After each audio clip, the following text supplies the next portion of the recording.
everyone thinks the 1973 oil crisis was just about gas shortages. But the truth? It was a financial ambush that exposed how fragile the modern world really is. And yes, it gets worse. And a little ridiculous. Imagine waking up to a world where fuel stations are empty, inflation is exploding, and governments are panicking on live television. Cars stretch for miles just to beg for gasoline. Factories slow, prices surge, economies wheeze. The official explanation was simple. In 1973, Middle Eastern oil producers were angry about Western support for Israel during the Yom Kippur War. So OPEC turned off the oil taps, supply dropped, prices quadrupled. Case closed, right? Except that's only the version they wanted you to memorize. Because here's the part they never emphasize. The real problem wasn't oil, it was dependence. By the early 1970s, countries like the United States had built entire economies assuming oil would always be cheap, endless, and politically harmless. No backup plan, no energy diversity, no brakes. When OPEC realized this, they didn't just raise prices, they exposed a global addiction. It was like watching someone build a skyscraper on a single toothpick and then act shocked when it snapped. But the craziest part is still coming. The oil shock triggered a chain reaction nobody could stop. Inflation exploded. Recessions hit simultaneously across multiple countries. Unemployment rose while prices kept climbing, a nightmare economists called stagflation. Governments printed money. Central banks froze. Markets swung wildly. Some experts still argue this wasn't just a crisis. It was a robbery wearing an economic emergency costume. This was the moment the global economy realized it wasn't in control. Gas stations closed. Speed limits were lowered to save fuel. People literally hoarded gasoline in trash cans. If money could scream, this is when it would have lost its voice.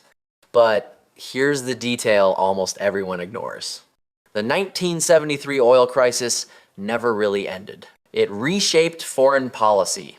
It pushed nations into endless Middle Eastern entanglements. It normalized inflation as part of everyday life, and it hardwired energy fear into global markets.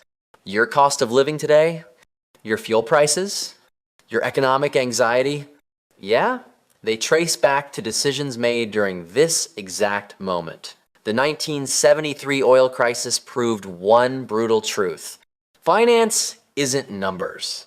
It's human behavior, ego, and fear dressed in a suit and powered by oil. And every crisis since has been echoing the same warning. After 1973, leaders promised one thing. This will never happen again. What followed wasn't a solution. It was a series of panic-driven experiments. And some of them broke the world in entirely new ways. Governments were humiliated, voters were furious. And oil-producing countries had just proven they could bring superpowers to their knees without firing a single bullet. So the world scrambled, not calmly, not logically, but loudly and expensively. The first response was coordination. Western nations created the International Energy Agency to share oil, manage shortages, and prevent future embargo chaos. Countries also built massive emergency stockpiles like the US Strategic Petroleum Reserve, giant underground caverns filled with oil just in case. On paper, it looked smart. In reality, it was duct tape on a structural crack. Because the real fix came with a hidden price tag. To crush inflation caused by the oil shock, central banks did something extreme. They raised interest rates. A lot. Under Paul Volcker, the US Federal Reserve pushed rates so high it intentionally triggered recessions. Businesses collapsed. Unemployment spiked. Entire industries were sacrificed to reset the system. It worked, technically. Inflation died, but only after the economy was put in a chokehold, and that wasn't the most dramatic change. The crisis rewired global behavior. Countries rushed into nuclear power.